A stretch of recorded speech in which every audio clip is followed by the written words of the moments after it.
Atenção Polos EAD.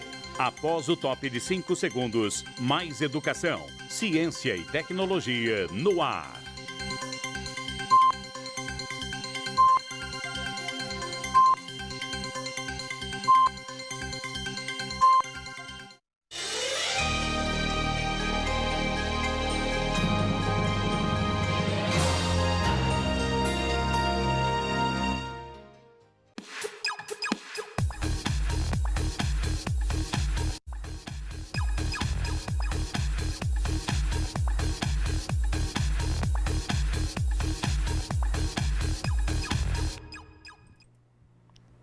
Boa noite a todos. Hoje nós vamos fazer a nossa aula de revisão e teremos logo após a prova. Dar uma boa noite ao professor Melk. Boa noite, professor. Boa noite, professora Cléo. Boa noite aos nossos alunos de todos os polos e aos tutores. E hoje à noite é a noite de revisão e prova, né? Exatamente. Vamos lá e vamos trabalhar. Vamos lá. Então, nós vamos fazer uma revisão breve. Eu espero que vocês tenham se preparado para a prova, feito as leituras, dado uma revisão nos nossos slides. E hoje a gente vai trazer aí a revisão baseada nos estudos que nós fizemos, na prova que vocês vão realizar. Eu desejo a todos muito boa sorte na prova e espero que a gente possa esclarecer mais algumas dúvidas hoje. Então, como primeiro tema hoje, o nosso objetivo é a revisão, né? Nós vamos trazer o tema dos valores, que foi o primeiro tema que nós trabalhamos. Vocês devem estar bem lembrados sobre o que é o valor, o que é valorar. Então, como nós falamos na nossa primeira aula, valorar algo é você desejar algo, é ter aquela coisa como referência. E como nós vamos estar falando sobre ética, sobre moral, sobre ética empresarial e ética profissional, nós temos que levar em conta que esses conceitos, eles são constituídos a partir dos nossos valores, daquilo que nós desejamos. Então, quando nós constituímos, por exemplo, as nossas normas sociais, nós constituímos elas a partir daquilo que nós valorizamos, daquilo que nós queremos para a nossa sociedade. Então, vamos ver o conceito que nós colocamos. Valorar uma coisa é dar um significado a ela quando se estabelece uma relação entre a coisa, né, e o sujeito, que somos nós. Então, o sujeito e o mundo e a relação entre esses indivíduos entre si. Então, o que nós valorizamos? Nós valorizamos qualquer coisa que estabeleça uma relação da gente entre o mundo e essa relação tem que ser uma relação positiva. Temos que dar um significado, uma referência. Dessa maneira, ele adquire um significado que passa a orientar nossas atitudes. Então, o tempo todo nós estamos orientando as nossas atitudes a partir daquilo que nós valorizamos. Então, se nós valorizamos, por exemplo, uma família unida, uma sociedade harmônica, nós vamos estar refletindo sobre essa família, refletindo sobre essa comunidade e buscando, dentro dessa reflexão, quais são as normas que nós podemos estabelecer. Por exemplo, se vocês aí em sala de aula, se por acaso vocês entrarem em um conflito, vocês vão buscar, através de uma conversa, através de uma reflexão, buscar quais são as normas que nós temos que estabelecer na nossa turma para que nós tenhamos uma turma harmoniosa, para que nós possamos progredir enquanto turma, enquanto pessoas. Qual é a referência de turma que nós vamos buscar? Então, essas normas, essas referências, nós vamos buscar no quê? No que nós valorizamos. E o que nós valorizamos nesse sentido? A harmonia, a possibilidade de um crescimento pessoal, a possibilidade de um crescimento da turma. Então, os nossos valores são todas aquelas coisas que nós referenciamos, que nós valorizamos e que nós desejamos. Então, se nós desejamos a harmonia, nós vamos nos referenciar em grupos que vivem em harmonia. Ok? O próximo tema que nós trabalhamos foi a moral, justamente o que nós estávamos falando. A moral é o conjunto de normas que uma sociedade elabora para regular. Olha o que nós estávamos falando. Na turma, nós vamos buscar o quê? Normas para regular essa turma. Então, na sociedade, nós também construímos essas normas. Elas regulam o quê? O comportamento dos indivíduos e organiza a sociedade. Então, toda vez que nós estivermos falando de moral, nós vamos estar falando do conjunto de normas, de valores, de regras e até mesmo de crenças que vão organizar essa sociedade. Então, o que nós desejamos? Olha os valores aí novamente. Quais são os valores que nós vamos buscar para normatizar a nossa sociedade? Nós desejamos uma sociedade organizada. Muito bem. Então, vamos constituir normas para que nós possamos viver em uma sociedade organizada. Essas normas é o que nós denominamos de moral. Tá? Então, nós temos os valores, que é aquilo que nós nos referenciamos, e temos a moral, que é todo o conjunto de normas que nós constituímos para o nosso bem viver. Né? Além da norma, nós temos dentro da norma ainda uma distinção que nós fazemos para que a gente possa entender, né? O que é a moral. Nós já falamos, conjunto de costumes ou normas, que o quê? Que regulam a sociedade. Existe um outro conceito que as pessoas se perguntam e confundem muito, que é o conceito de amoral. O que é amoral? Ou quem é o sujeito que é amoral? É o sujeito sem capacidade para escolher. E o imoral, quem é o sujeito imoral? É aquele do qual seu comportamento é diferente das normas estabelecidas e aceitas socialmente. Bem, gente, quando nós falamos de normas sociais, nós estamos falando de normas que são escolhidas pela sociedade e que são aceitas por ela. Essas normas, apesar de ter uma imposição, é importante que o sujeito interiorize essas normas. O que quer dizer isso? Quer dizer que quando os nossos pais, professores, amigos nos dizem, olha, fulano, isso é certo, isso é errado, isso é bom ou é ruim, não haja dessa forma, porque se você estiver agindo dessa forma, essa forma não é correta. Então, quando a pessoa dá essa informação, essa norma, você interioriza e quando você se vê em uma situação, você não vai agir de forma errada. Por quê? Porque você já interiorizou o conceito do que seja o certo. Então, o sujeito, ele tem que interiorizar as normas sociais e tem que aceitar. Se ele não aceitar, ele não vai obedecer. Por isso que é feito todo um processo de socialização, onde nós passamos pela família, pela escola, pela igreja, que são instituições que vão nos dar essa educação, que vão nos informar quais são as normas, qual é a melhor maneira de viver em sociedade. E aí, a partir dessas instituições sociais, nós vamos interiorizando. Mas existem pessoas e situações em que, mesmo a pessoa sabendo o que é certo, ou seja, o que é moral numa sociedade, né? Ela age de forma imoral. O que é uma ação imoral? É aquela ação que não atende às normas estabelecidas. O que é uma ação moral? Aquela ação que atende às normas estabelecidas. E o que é uma ação amoral, né? Quem é um sujeito que age de forma amoral? Vamos buscar uma ajuda aqui com o professor Melk para ele nos dar um exemplo sobre a ação amoral ou sujeito amoral. Professor? Bom, foi muito bem colocado, definido, e a gente pode trazer um exemplo bem fácil. Certa vez eu fui na Pestalozzi e lá eu encontrei um jovem que era autista. Ele tinha mais ou menos 19 anos. O autismo dele era em grau bem avançado e eu me lembro até hoje que ele derramou o instrutor colocou o copo e ele não viu, colocou o copo de cabeça para baixo. E quando ele foi colocar a água, o copo bateu no fundo, a água bateu no fundo do copo que estava emborcado e caiu. Quando o autista viu essa ação do professor que estava ali, ele pegou o copo que estava de forma normal, emborcou e colocou a água.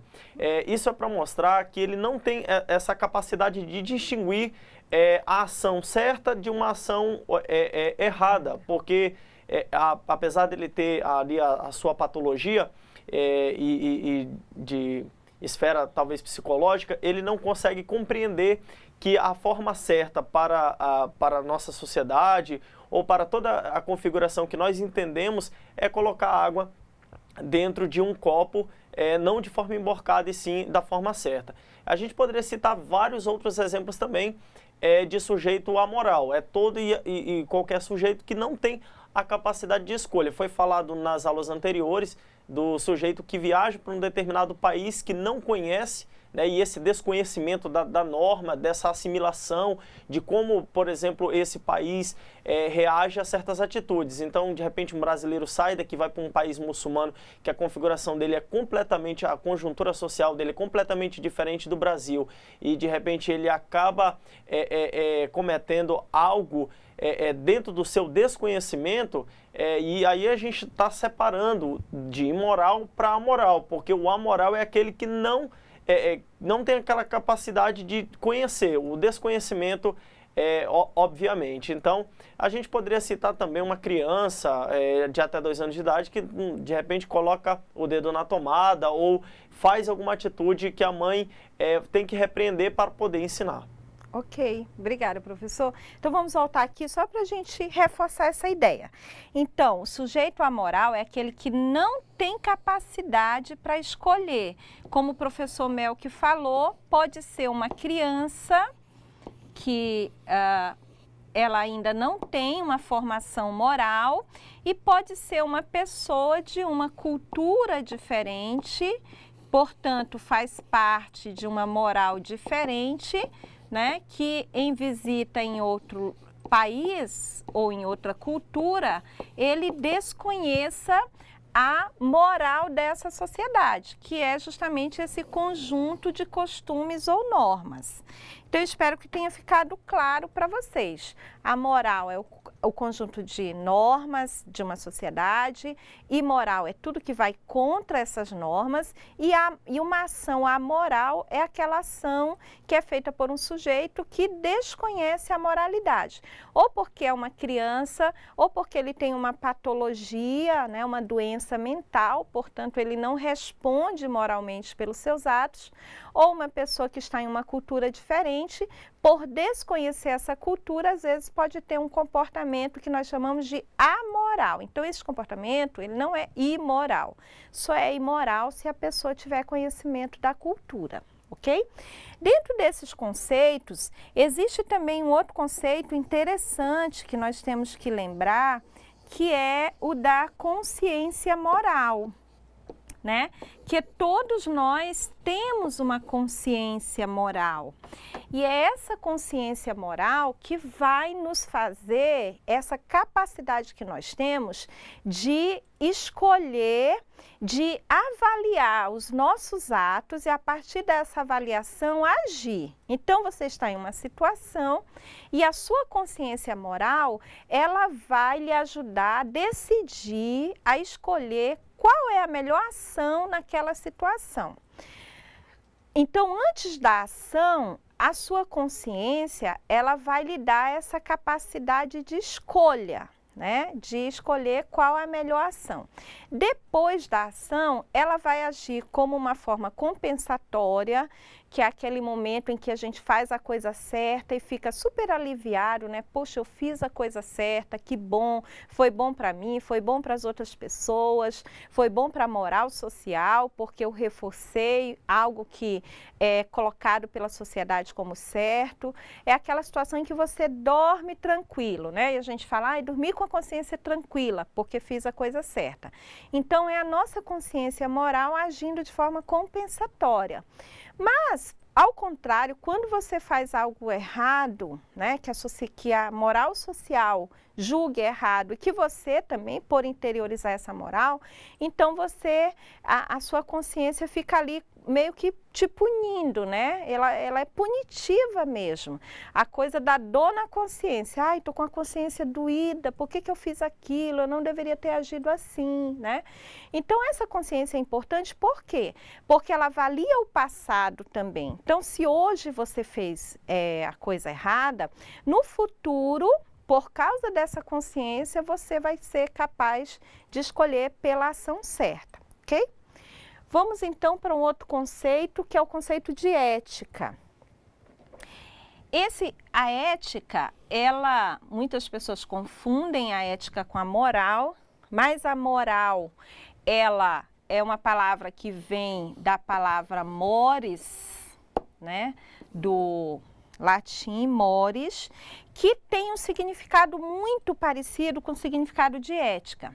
Mas aqui nós vamos estar falando da ética como uma disciplina da filosofia. É a ética ou filosofia moral. Ou seja, a ética é aquela disciplina da filosofia que reflete os fundamentos das regras morais. Então, nós temos uma moral social e essa moral social, ela é refletida. Refletida por quem? Pela ética, né? A ética é a nossa capacidade de refletir essa moral. Então, ela reflete a moral da sociedade, refletindo sobre os valores dessa sociedade e os princípios que as constituíram. Então, a ética é esse momento que nós, enquanto seres racionais, enquanto seres que podemos refletir sobre a sociedade, sobre a melhor maneira de viver em sociedade, nós estamos o tempo todo constituindo a moral e, ao mesmo tempo, refletindo sobre elas. Sobre a moral, porque a gente nos pergunta, bom, será que essa norma moral ainda está respondendo às nossas necessidades? Hoje, por exemplo, nós estamos vivendo em um momento em que a família, ela está numa crise moral muito grande, porque a gente não sabe mais quem obedece quem, se é os pais que obedecem os filhos ou os filhos que obedecem os pais. Então, as normas morais na instituição família não estão muito claras. Aí é o momento da ética, é o momento de nós refletirmos sobre essa norma, sobre essa instituição, qual é o melhor modelo de família que nós queremos, o que nós valorizamos na família. Então, essa reflexão sobre essas normas e esses valores, quem vai fazer é a ética, ok? Bem, então a ética é a área que procura estabelecer critérios, né? Aquilo que nós estávamos falando. O que é melhor para a família? Então, ela vai buscar esses critérios para a manutenção ou para a revisão da moralidade socialmente estabelecida.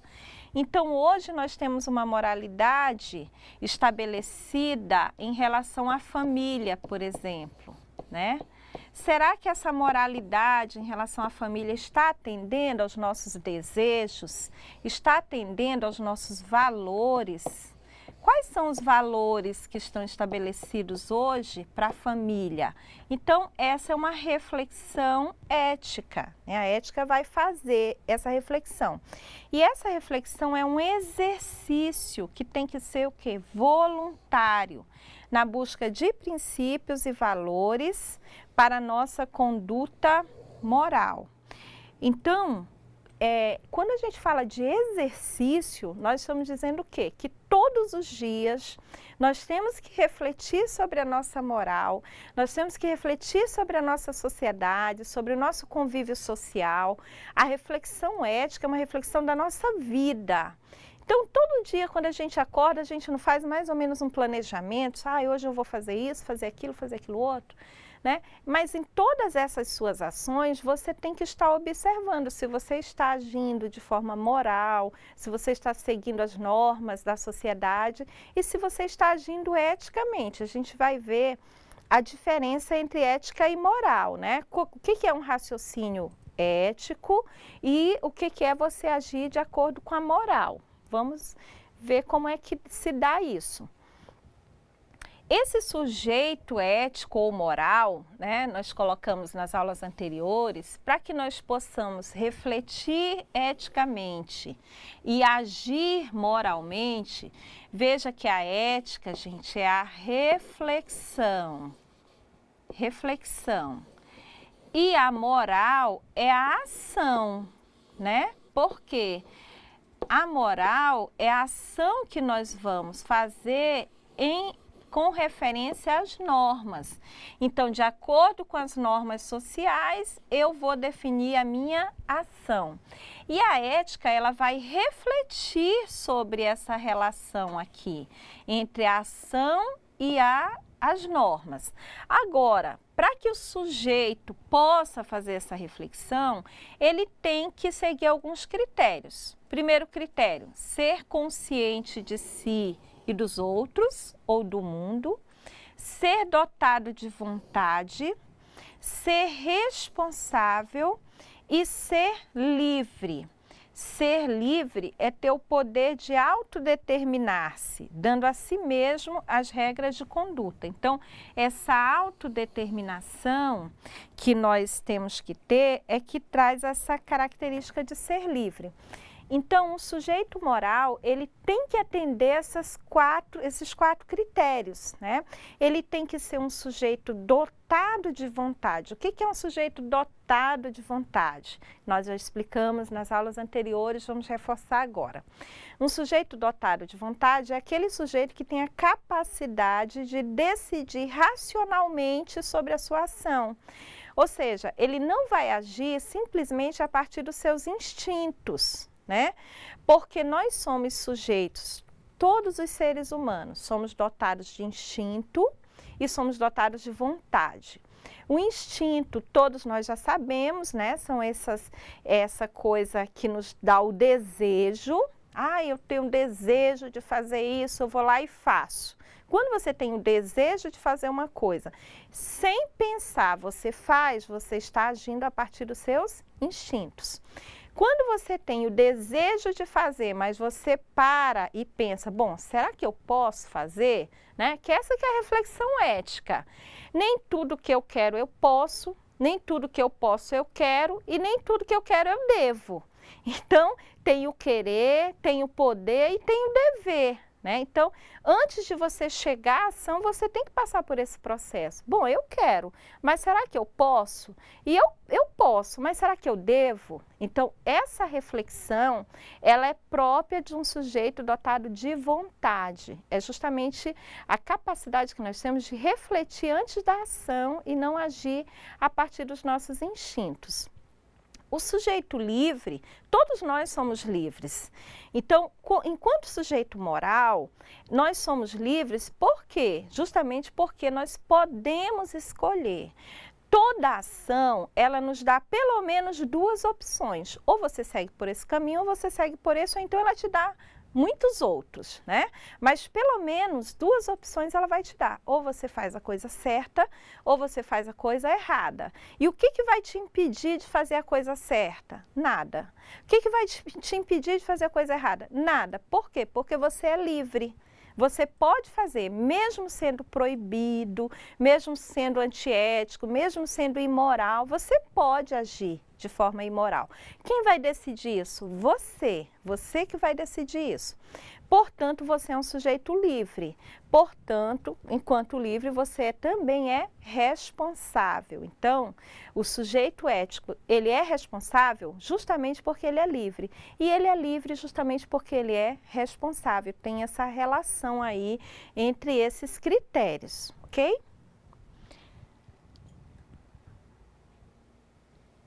Nessa relação do sujeito moral também, nós temos o que nós chamamos de moral heterônoma e de moral autônoma. Muito bem. A moral heterônoma é aquela que, como o próprio nome diz, né, vem de hétero, outro, é aquela moral na qual o sujeito, ele age em função do outro, por punição ou por recompensa.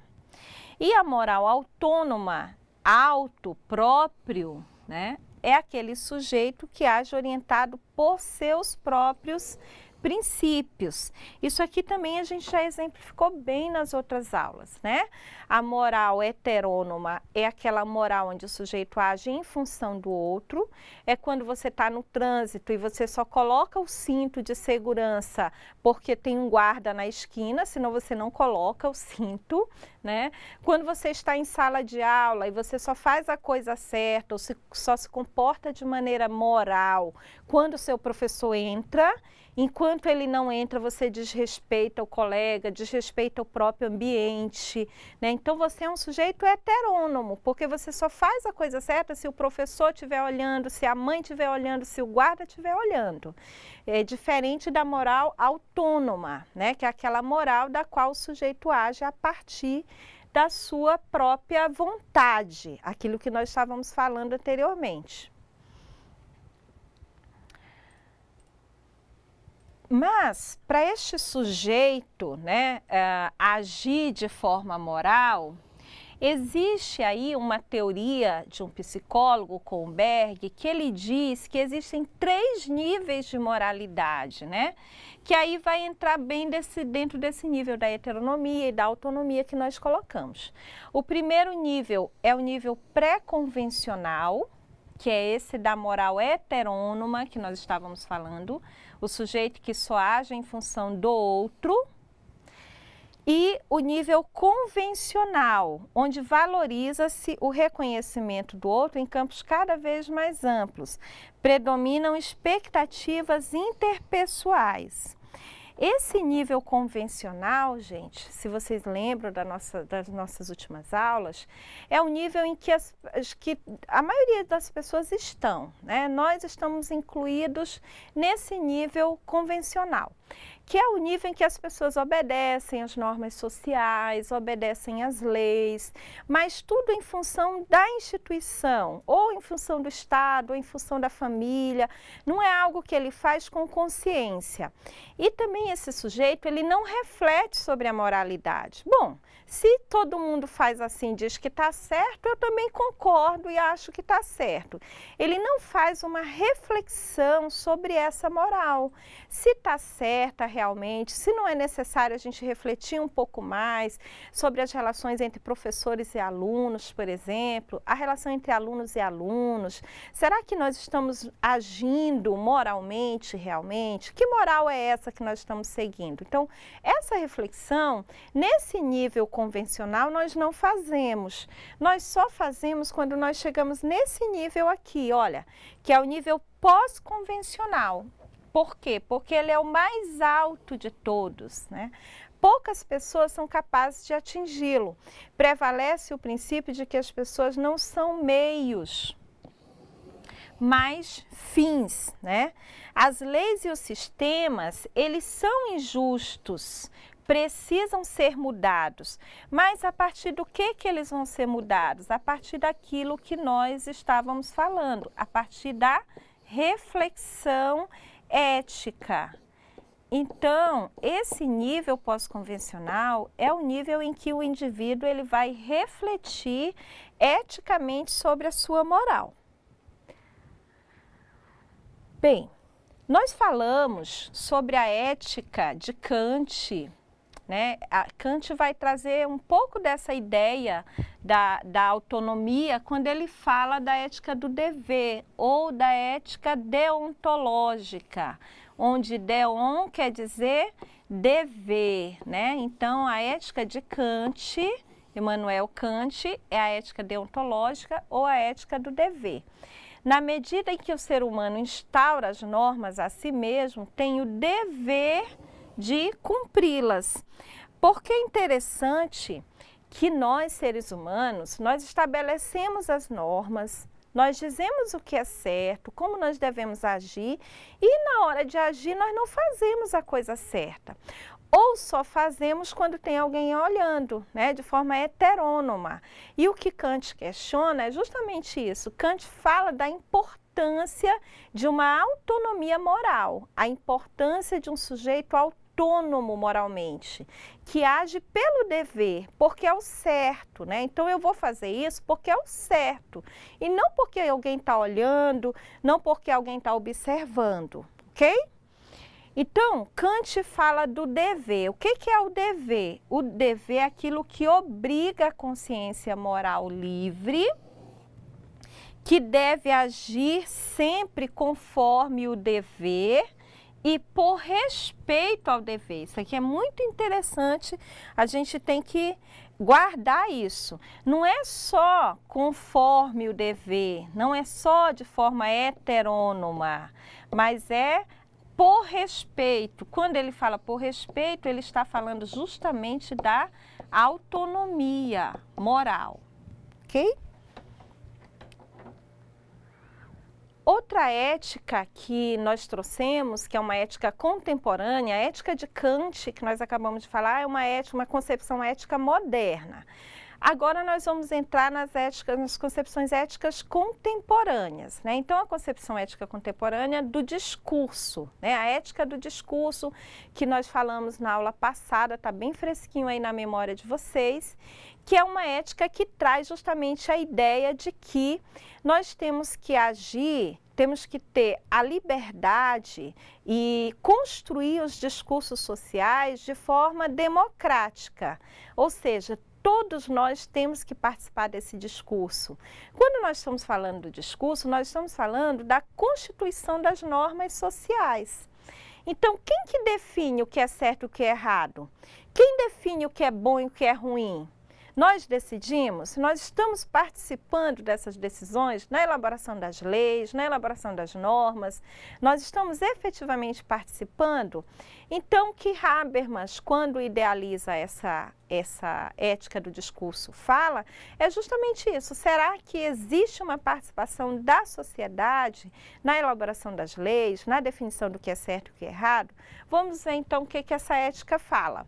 Ela funda a ética do discurso, né, que é essa que nós estamos falando, ela fundamenta-se na racionalidade humana e na sua capacidade de democraticamente, é isso que nós estávamos falando, analisar, discutir, ou seja, todos temos que participar, né? Tem que ter uma participação social. Ponderar e estabelecer seus valores e suas regras de convivência. A moralidade tem que ser estabelecida pelo consenso, ou seja, pela participação popular. A população, ou seja, nós temos que participar na elaboração das leis, na elaboração das normas. Nós temos que dizer quais são as nossas necessidades, sem uma dominação de uns sobre os outros. O que acontece na nossa sociedade na maioria das vezes, gente? Na maioria das vezes, quem decide são as pessoas que estão no poder, né? Então, são as pessoas que tratam da lei, as pessoas do executivo, e nós não participamos dessas decisões diretamente. Nós participamos, ou deveríamos pelo menos participar, né? Indiretamente. Mas o que ele fala é da necessidade de nós buscarmos essa participação, não aceitarmos via coisa de cima para baixo. Nós também temos que participar. Então, essa é a fundamentação da ética do discurso.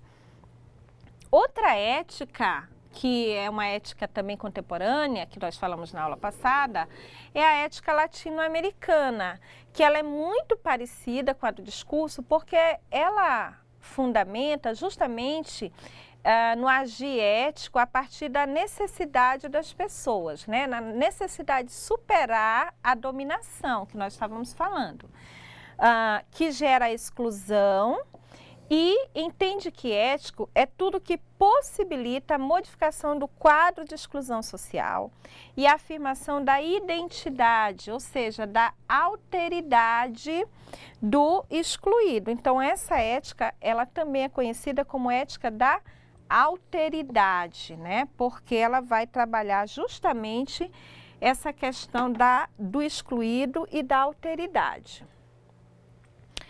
Outra ética também contemporânea é a ética dos direitos humanos. Essa ética como eu já falei também na aula passada, para mim ela é uma ética que ela engloba todas essas e que ela traz uma resposta para alguma dúvida nossa, porque a reflexão ética, gente, olha, nós estamos falando aqui a ética do discurso, a ética da América Latina, dos direitos humanos, mas por que tantas éticas? Porque a ética é a reflexão da moral, então nós estamos refletindo aí sobre a moralidade. Então, cada pensador, cada grupo de pensadores vai estar, então, buscando uma nova maneira de refletir, né? Para que nós possamos resolver os problemas sociais. Então, por exemplo, a ética latino-americana da alteridade, ela vai dizer que nós precisamos ver o outro a partir dele mesmo, né? Então, essa é uma ética que é, por isso que chama da alteridade, porque a alteridade vem de alter, que quer dizer outro. Então, é a necessidade que nós temos de analisar o outro que está excluído, vê-lo a partir dele mesmo para incluí-lo. O professor Melk pode trazer um exemplo para a gente da ética da alteridade, né, professor? Com certeza.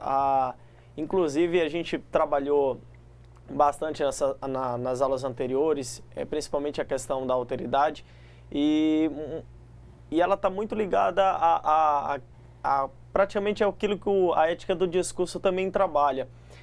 Quando eu não respeito o outro, quando eu não consigo ver o outro da forma que ele é, e sim vendo com o meu próprio olhar, julgando, pré-julgando, eu não tenho alteridade nenhuma, né? Durante toda a história, os negros ficaram na berlinda, a mulher ficou, a gente sabe que isso é algo não de hoje, não do século passado, mas de todo o tempo. Hoje a gente vê uma ascendência desse trabalho, desse espaço que a mulher conquistou, a própria questão do homossexualismo, né? E, enfim, todas as pessoas todas as pessoas são iguais, eu sou o outro de alguém. Então, muitas das vezes a gente estabelece paradigmas a ponto de que olhamos as pessoas não pelo aquilo que elas são, mas olhamos já com preconceitos. A gente observa também isso em várias instâncias, seja na empresa, de repente você se forma nesse curso, vai trabalhar numa empresa em que as pessoas, você vai de repente identificar que tem pessoas que não agem com alteridade, né? Os índios, é interessante que nesse fator histórico que eu acabei de falar, que os índios, quando os portugueses chegaram aqui, não houve espaço nenhum, não houve espaço de diálogo, não houve espaço, por exemplo, dos portugueses respeitarem as pessoas que já moravam aqui. Então, a alteridade a gente consegue ver em todos os campos da nossa sociedade, ou não, né? Porque, de repente, a pessoa que olha para o outro sem ver aquilo que realmente a pessoa aí ela não age com alteridade. Ok, obrigada, professor. Então vamos para a ética dos direitos humanos. Considera como critério ético os direitos humanos, como o próprio nome diz, né? Para assegurar os direitos fundamentais do ser humano que precisam ser respeitados para uma convivência civilizada. Então, essa questão do respeito é interessante, porque nós não temos que tolerar, como muita gente diz, nós temos que ter tolerância. Não, nós não temos que tolerar, nós temos que respeitar o outro na sua alteridade. Neste sentido, a ética dos direitos humanos, ela traz aí um complemento para a ética da alteridade ou ética latino-americana. Uma outra ética contemporânea é a ecoética, que entende que a sobrevivência humana do planeta depende de uma autoética, na qual as pessoas se coloquem como responsáveis pelo meio ambiente para que ele possa ser usufruído pelas gerações futuras. Então, essa ética, ela supõe a solidariedade, a incitação às boas vontades de todos. Então, gente, essa autoética é no sentido de que cada um de nós temos que fazer a nossa parte para assegurar a vida do planeta e, como nós fazemos parte desse planeta, assegurar a nossa própria vida, ok? Nós temos também a ética empresarial, né, que é a ética que houve até uma discussão interessante na aula passada sobre isso, que a ética das empresas refere-se aos valores que são observados por uma empresa, né, na sua relação com seus clientes, fornecedores e funcionários. Então, para que uma empresa tenha uma postura ética, é fundamental para a sobrevivência da empresa no mundo empresarial. Então, essa postura ética de uma empresa, geralmente, é quando nós verificamos que prevalece o nós, né, sobre o eu. Então, a empresa ética é aquela empresa que atende e que tem uma postura ética. E essa postura geralmente está dentro dessa ideologia aqui. Ainda dentro dessa ideia da ética da ética empresarial, nós temos a ética profissional. Essa daqui tem a ver com o sujeito, né? Conosco, que somos sujeitos profissionais e não mais com a empresa. Então, a ética profissional, ela se constitui em princípio básico que orienta o profissional para o exercício. Veja que sempre que a gente fala de ética, a gente está falando também de exercício, né? De uma profissão. Define o que ele pode fazer e o que ele não deve fazer. Vejam que a ética profissional, ela também é uma ética deontológica, né? Porque ela traz a ideia do dever. Assim como a ética de Kant, que é deontológica, a ética profissional também é deontológica. Então, qual que é a postura de um profissional? Um profissional, ele deve valorizar a profissão e bem servir os que dela dependem. A outra questão fundamental é a da formação do perfil profissional, né? Que é justamente isso que nós estamos fazendo aqui. Nós estamos num processo de formação profissional, mas nessa formação profissional vocês têm essa disciplina, que é a disciplina de ética profissional e cidadania, onde nós estamos discutindo questões morais, discutindo questões éticas, estamos trazendo uma reflexão para o nosso dia a dia profissional. Então, um profissional ético que tem uma conduta ética de profissão, o primeiro passo para ele, o primeiro passo que ele tem que dar é este passo que vocês estão dando, que é o da sua formação, né? Porque não tem coisa mais antiética, mais imoral do que uma pessoa chegar numa empresa, mandar um currículo falso, se dizer profissional, dizer que está capacitado para desempenhar a função, quando na verdade ele não está capacitado, quando na verdade ele não tem a formação. Então, nós estamos indo no caminho certo, porque nós estamos nesse processo da formação. Essa é a primeira conduta ética de um profissional. O profissional ético é aquele que tem iniciativa, né? Tem condições de deliberar o que é bom e propor inovações. Então, o profissional ético, ele vai sempre ter essa capacidade, essa consciência, né, de saber o que é bom, de deliberar. E ele vai buscar princípios como a solidariedade, a honestidade, o companheirismo.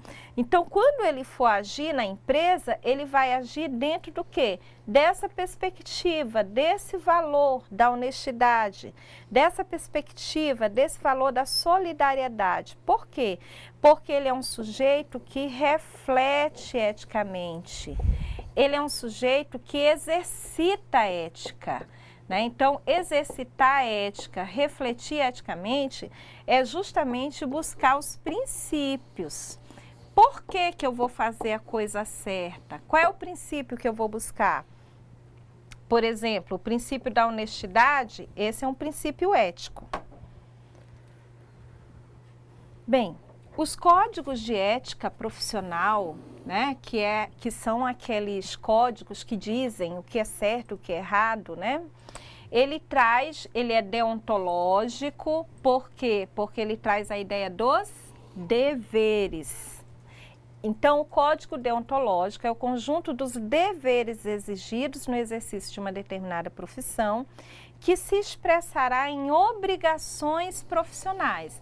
Então, sempre que uma profissão tem um código de ética, né, esses códigos aqui, que é o Código de Ética Profissional, ele vai trazer quais são as obrigações desse profissional, ou seja, o que um profissional deve fazer e o que ele não pode fazer. Isso aqui também é fundamental num código de ética, né? Trazer o que se deve fazer e o que não pode fazer no exercício da profissão. Mas é bom que nós tenhamos em mente que um profissional, um sujeito ético que atenda aqueles critérios que nós falamos, que é um sujeito de vontade, que é um sujeito livre, que é um sujeito responsável, ele não vai nem precisar fazer tanto uso desse código, né? Porque ele já vai ter os seus próprios princípios e, portanto, ele vai ser sujeito que vai ser capaz de agir eticamente. Então, na aula de hoje, eu quero também que fique claro que a gente possa conseguir definir e diferenciar, né? O que é a moral, que é o conjunto das normas e regras, a ética, que é a reflexão que eu faço dessas normas para que eu possa buscar um princípio, né? E moral é tudo aquilo que foge das regras morais. A moral é quando o sujeito não tem condições, ou por uma questão física, mental, ou pela idade, ele não tem condições de decidir. E como nós vimos, né, o Código de Ética Profissional é aquele código que vai, então, nos dar esse direcionamento do que nós devemos e não devemos fazer dentro da ética kantiana, né, a ética de Kant, que é a ética deontológica. Ok, gente? Professor Melk, alguma observação para que possamos concluir aqui a nossa revisão? Não, só ficar atento, né, na nossa revisão, que eu sei que vocês ficaram atentos, e boa prova e espero que dê tudo certo. Ok, boa prova, gente. Eu desejo aí toda sorte para vocês, que nós tenhamos esclarecido bem aqui as dúvidas, né? E até o próximo módulo. Um abraço para vocês.